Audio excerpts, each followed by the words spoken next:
तो आज हम सिटीजनशिप अमेंडमेंट बिल के बारे में बात करेंगे और इस बिल के बारे में जो सवाल उठाए गए हैं उन सवालों का जवाब देने की कोशिश करेंगे। मेरा नाम श्याम शर्मा है। श्याम शर्मा शो में आपका स्वागत है।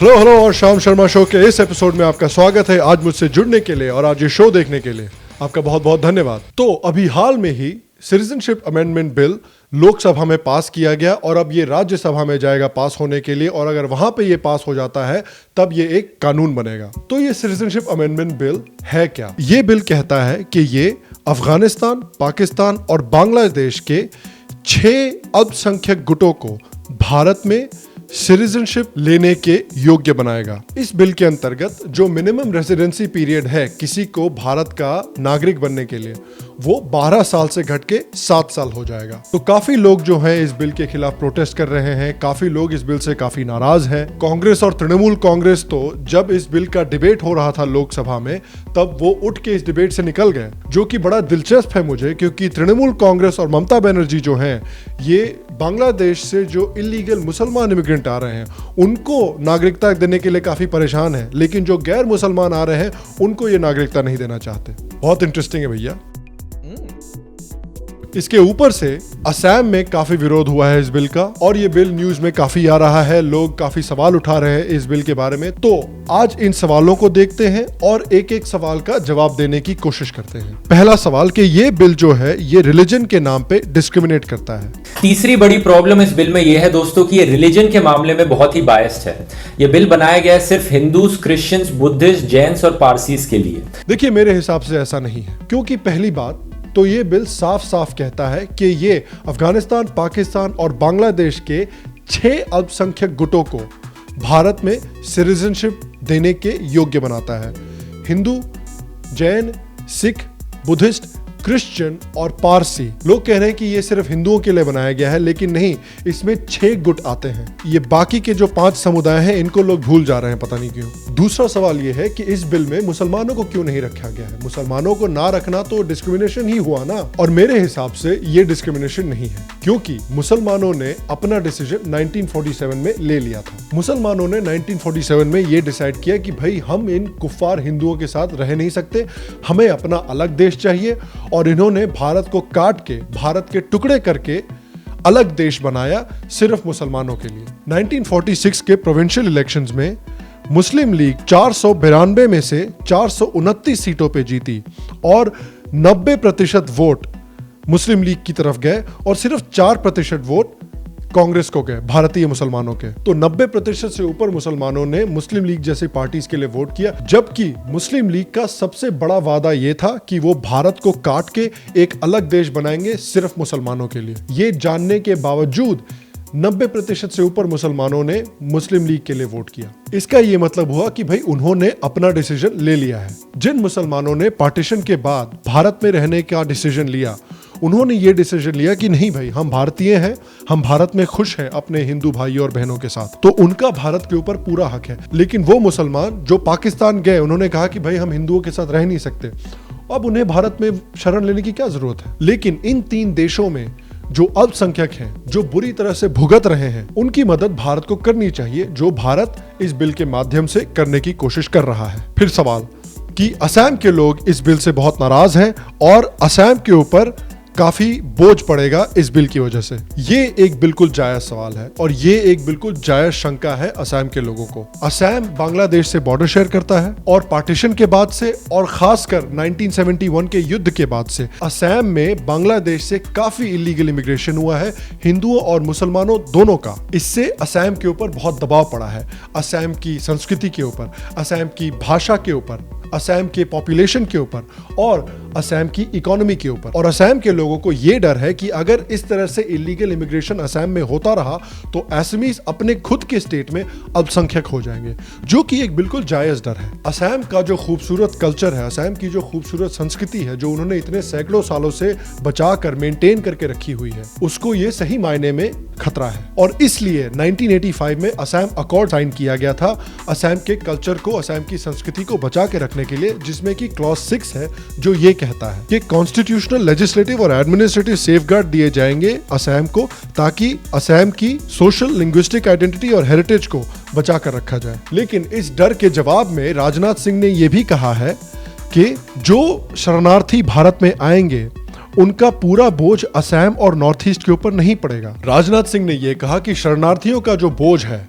वो भारत के सभी स्टेट साथ में लेंगे, इसका बोझ अकेले असम और नॉर्थ ईस्ट के ऊपर नहीं पड़ेगा। और उसके ऊपर से यह ध्यान रखना भी जरूरी है कि सिर्फ बांग्लादेश से शरणार्थी नहीं आ रहे हैं, वो पाकिस्तान और अफगानिस्तान से भी आ रहे हैं जो भारत के पश्चिमी स्टेट्स में आएंगे। और ये कहने के बावजूद ये समझना बहुत जरूरी है कि ये बिल एक बहुत बड़ी जिम्मेदारी है गवर्नमेंट के ऊपर। गवर्नमेंट को बहुत सचेत और बहुत सतर्क रहना पड़ेगा ताकि इस बिल का जो बोझ है और शरणार्थियों का जो बोझ है वो पूरा का पूरा असम के ऊपर ना पड़े। क्योंकि एक बार शरणार्थी भारत में आके एक जगह में रहने लगे, एक जगह में सेटल हो गए, फिर उनको वहां से हटा के बाकी जगह ले जाना मुश्किल हो जाता है। तो मैं असम के लोगों को जो ये डर है, मैं उस डर से सहमत हूं, मैं ये समझता हूं, और मैं ये समझता हूं कि गवर्नमेंट को बहुत मेहनत करनी पड़ेगी और बहुत सतर्क रहना पड़ेगा ताकि असम और नॉर्थ ईस्ट के ऊपर ये बोझ ना पड़े। फिर अगला सवाल कि जो शरणार्थी भारत आएंगे उनको सीधे सीधे नागरिकता दे दी जाएगी, लेकिन ये भी बिल्कुल झूठ है। जिला अधिकारियों और राज्य सरकार की जांच और पड़ताल के बाद ही इनको नागरिकता दी जाएगी और सीधे सीधे नागरिकता दे नहीं दी जाएगी। जैसा कि मैंने पहले कहा, जो मिनिमम रेजिडेंसी पीरियड है इन शरणार्थियों के लिए उसको 12 साल से घटा के 7 साल कर दिया गया है। अभी भी उनको 7 साल तक भारत में रहना पड़ेगा, इससे पहले कि वो योग्य हो नागरिकता लेने के। तो ऐसा नहीं है कि जो भी भाई बॉर्डर क्रॉस करके आ रहा है उनको सीधे नागरिकता पकड़ा दी जा रही है, ये लोग नागरिकता है, कोई समोसा नहीं है। फिर अगला सवाल, कुछ लेफ्टिस्ट ये कह रहे हैं कि भाई ये जो शरणार्थी आ रहे हैं इनको हम भारत में हमेशा तो नहीं रख सकते, इनको वापस भी भेजना जरूरी है। देखिए दोस्तों, चाहे आप हमारे देश में रेफ्यूजीज को रुकाने के पक्ष में हो या फिर उस चीज के अगेंस्ट हो, एक चीज से तो आप बिल्कुल एग्री करेंगे कि सिटीजनशिप इतनी आसानी से दे देना ये सही चीज नहीं है। क्योंकि मान लीजिए आपका जो पड़ोसी है उसके घर पे आग लग जाती है, तो कुछ दिन के लिए आप अपने उसे घर में रुका लेंगे, लेकिन कुछ ही दिन के लिए रुकाएंगे ना, ऐसा तो नहीं करेंगे कि परमानेंटली आप उसे अपने घर में ही रहने देंगे। जब उसका घर में आग लग गई, उस घर को वापस बन जाएगा उसका घर, तो आप वो अपने घर में वापस रहने चले जाएगा और ज्यादा से ज्यादा आप उसका घर वापस बनवाने में मदद कर देंगे या फिर एक नया घर ढूंढवाने में मदद कर देंगे। ऐसा तो नहीं करेंगे, अपने घर में रुका लेंगे परमानेंटली उसे जिंदगी भर के लिए। तो ये एक बड़ा दिलचस्प पॉइंट है, क्योंकि जो लेफ्टिस्ट है ये रोहिंग्या के बारे में ये नहीं कह रहे। रोहिंग्या भारत में आके अलग अलग जगहों में बस रहे हैं, लेकिन उनको वापस भेजने की कोई बात नहीं ज्यादा कर रहा है लेफ्ट में। रोहिंग्या आके असम में रुक रहे हैं, जिनसे असम के लोगों को बहुत नाराजगी है, लेकिन लेफ्टिस्ट उनके बारे में कुछ नहीं कह रहे क्योंकि रोहिंग्या मुसलमान है। तृणमूल कांग्रेस और ममता बनर्जी जो है वो रोहिंग्या मुसलमानों को वेस्ट बंगाल में बसाने की कोशिश कर रही है, लेकिन उसके बारे में लेफ्टिस्ट कुछ नहीं कह रहे। रोहिंग्या जो है वो पता नहीं कैसे जम्मू में जाके बस रहे हैं, लेकिन उसके बारे में लेफ्टिस्ट कुछ नहीं कह रहे। जम्मू में वो जम्मू के हिंदुओं के ऊपर दबाव डाल रहे हैं, जिन हिंदुओं के ऊपर पहले से ही कश्मीरी मुसलमानों का दबाव पड़ रहा है। इसके बारे में लेफ्टिस्ट कुछ नहीं कह रहे कि भाई ये जम्मू में आके क्यों बस रहे हैं, इनको वापस भेजना जरूरी है। इनके बारे में कोई ज्यादा कुछ बोल नहीं रहा है, लेकिन गैर मुसलमान जो भारत में आ रहे हैं उनके बारे में सब परेशान है। और देखिए, एक तरह से मैं भी मानता हूं कि ये जो गैर मुसलमान आ रहे हैं, खासकर जो हिंदू आ रहे हैं, इनको फिर हमें बाद में वापस अफगानिस्तान, पाकिस्तान और बांग्लादेश ले जाके सेटल कराना चाहिए। क्योंकि भारत को इन 3 देशों में हिंदुओं के लिए एक स्थान बनाना और हिंदुइज्म के लिए एक स्थान बनाना जरूरी है, ताकि इन 3 देशों में धीरे धीरे फिर से हिंदुइज्म उत्पन्न हो सके। इसलिए वहां पे कुछ हिंदू होने जरूरी हैं। तो उस हिसाब से मैं ये मानता हूं कि हिंदुओं को वहां पर वापस सेटल कराना चाहिए। लेकिन ये डबल स्टैंडर्ड जो है ना, ये रोहिंग्या के लिए अलग और हिंदुओं के लिए अलग, इससे मैं नहीं अग्री करता। और फिर फाइनल पॉइंट ये है कि गवर्नमेंट को बहुत सतर्क और सचेत रहना पड़ेगा कि किस तरह से वो इस बिल का अमल करते हैं। इस बिल से शरणार्थियों का जो बोझ है वो किसी एक स्टेट या किसी एक रीजन के ऊपर नहीं आना चाहिए। भारत के सभी स्टेट्स को ये कोशिश करनी चाहिए कि वो इस बोझ को शेयर कर सके सारे स्टेट्स के साथ। असम के ऊपर और नॉर्थ ईस्ट के ऊपर ये बोझ नहीं पड़ना चाहिए, क्योंकि वो पहले से ही काफी भुगत चुके हैं। लेकिन एक बात बोलनी भी बहुत जरूरी है, और वो बात यह है कि मैं बहुत खुश हूं कि भारत ने यह ऐलान किया है कि जो प्रताड़ित सनातनी संस्कृतियां हैं दुनिया की, उनका भारत घर है। मैं बहुत खुश हूं कि भारत ने यह ऐलान किया है। भारत ने यह कहा है कि आप अगर एक सनातनी हैं और अगर आपको तंग किया जा रहा है, अगर आपको परेशान किया जा रहा है, अगर आपको प्रताड़ित किया जा रहा है, तो आप भारत आइए, क्योंकि भारत आपका घर है। यहां तक कि भारत ने तो क्रिश्चियनों और पारसियों को भी यह सुविधा प्रदान की है। देखिए, हिंदुओं का सिर्फ एक ही घर है दुनिया में, वो है भारत। उनका और कोई घर नहीं है। भारत एक आखिरी जगह है, एक आखिरी देश है जिसको मोनोथियस्टिक एब्राहमिक धर्मों ने पूरी तरह से नष्ट नहीं किया है।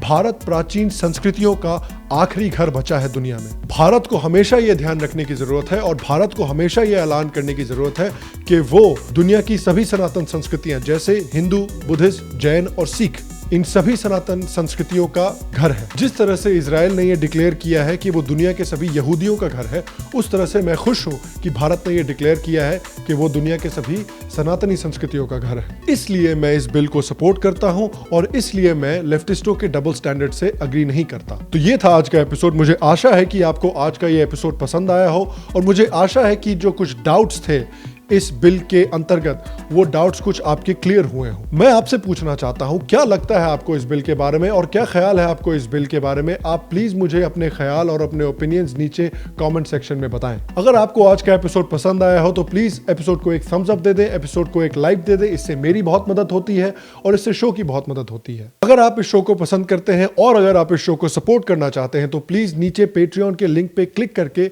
पेट्रियन पे श्याम शर्मा शो को सपोर्ट करें, जैसे भी आपको ठीक लगे वैसे। अगर आपको ये शो पसंद है, अगर आपको आज का ये एपिसोड पसंद आया और आपने अभी तक सब्सक्राइब नहीं किया है तो प्लीज नीचे क्लिक करके सब्सक्राइब करें और यहां पे क्लिक करके भी सब्सक्राइब कर सकते हैं। मैं आपको अगले एपिसोड में मिलूंगा और तब तक स्वस्थ रहें, सुखी रहें और फिर मिलेंगे।